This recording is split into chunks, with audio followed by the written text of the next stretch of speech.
Question number 6. What is your opinion of the whole national health care thing? I know there's a lot of people who are like, yes, give it to me. That would be awesome. Everyone should be cared for. And there's a contingent of people who are like, nothing's for free. Where do you fit into the whole thing? Okay, on the whole national health care thing, first I want to say that, as I understand it, what's being offered is not really properly national health care. It's a public health care option. And I'm all for it, as long as it remains an option. If it becomes the only option, then I'm 100% against it. But I haven't had health care in a long time. In fact, I haven't had insurance since I was under my father's care. And so yeah, I'm all for the public option. But like I said, only if it remains an option. Oh, and one other thing. I think the people who are getting tangled up in all this shit and getting pissed off and going to these town hall meetings and saying, no, national health care, most of them don't even know what they're pissed off about, which I think is kind of pathetic. I mean, the best example I saw was when I was watching the Young Turks the other night.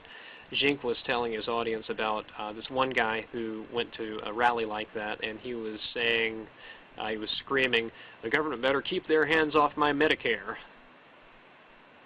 Think about that for a second. Yeah, it's that stupid. Question number 7. Tell us all a funny drunken story. You ever wake up next to your grandmother, or in bed with a goat, or with a chicken bone stuck in your rectum? It's happened.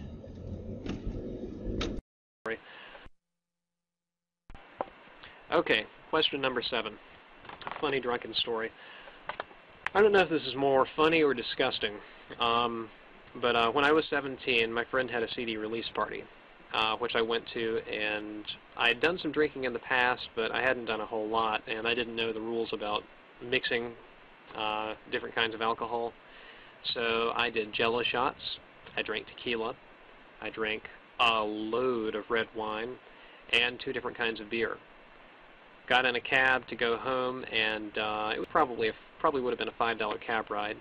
I gave the cabbie $40, which of course I didn't realize until the next day.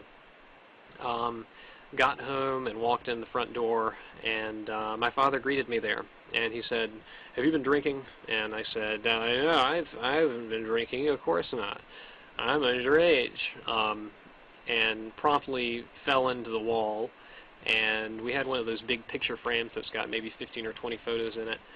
Knocked that off the wall, and it shattered. And I stumbled past my dad and went into my bedroom and passed out. I woke up a little while later, and I was very sick. I couldn't make it to the bathroom, so I just, in one big vomit, I projectile puked on my bed, my windowsill, my dresser, my floor, and my dog. She didn't mind, though.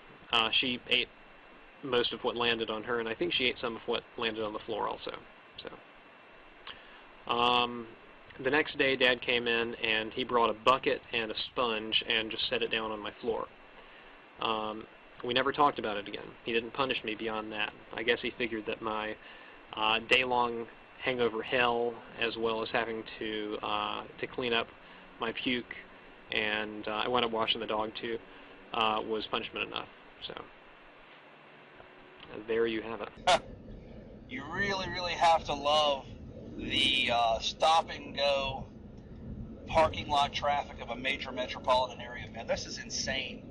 I'm prematurely graying, but it's kind of a testament to the bullshit I have to go through to film these damn things. I can't even get like a moment of like privacy. I have to film them in or out. Question number 8. What do you think the year 2100 will look like? You know, back in the day, it was all the Jetsons and Star Trek and that whole thing. What is 2100 going to look like? On Earth, I think in 2100, it'll be a little bit dirtier than it is now, but I think that it will have peaked and that we will be in the process of cleaning up and be fairly far along in that cleanup process. As far as flying vehicles, who knows? I think it would be cool, but at the same time, I think it would be a bad idea because a lot of people around here can't really drive very well on the ground, so giving them the ability to fly might be a big mistake. I think that we will have colonies elsewhere, probably on Mars and or the Moon. I imagine we'll have the ability to manufacture Earth-like atmospheres so that we can sustain life there, grow things, process water, that kind of thing. And I think space travel will be very much the norm at that point. I think that we'll be able to explore further out into the solar system, maybe all the way to the edge of the solar system, although I kind of doubt that we'll be at the point of interstellar travel at that point. But you never know. You never know. So I guess, yeah, I guess it pretty well covers it. Number 9. Do you have any tattoos? Any artwork? Anything like that? If so, show the camera. I have the little black foggy sensor bar at the ready. So I guess, yeah, I guess it pretty well covers it. The only body art that I have, I've got 2 piercings in this ear, but I don't wear earrings anymore. Not because I'm against it or anything. I used to sleep on the couch a lot, and I had small hoop earrings, and they would get caught on the couch and rip out of my ear in the middle of the night, and I would wake up in pain and pissed off and start screaming obscenities. So that had to stop. That was a long time ago. And as far as tattoos, I have one. It's this. I assume you can see that. Those are the Hebrew characters for grace. And the one on the right, the larger symbol, my late fiancée had on the back of her neck, which by itself means sharp. She had intended to have grace too, but like I said, it just means sharp by itself, so it was kind of a running joke while she was alive. And then when she passed away, she died of an accidental overdose in September of 2007. And her father and her best friend and I all went and got this tattoo with her name down at the bottom. And we had the color blue matched as closely as we could to the color of her eyes, and we did it on what would have been her 26th birthday.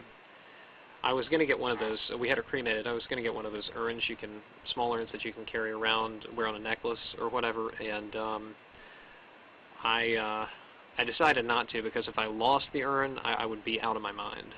So this is a good way to carry her with me always. And that's the only body adornment that I have, although I'll probably have more in the not-too-distant future. No need for the sensor bar. And finally, question number 10. If you could elect anyone at all, mayor of your town, living or dead, who would it be? My choice for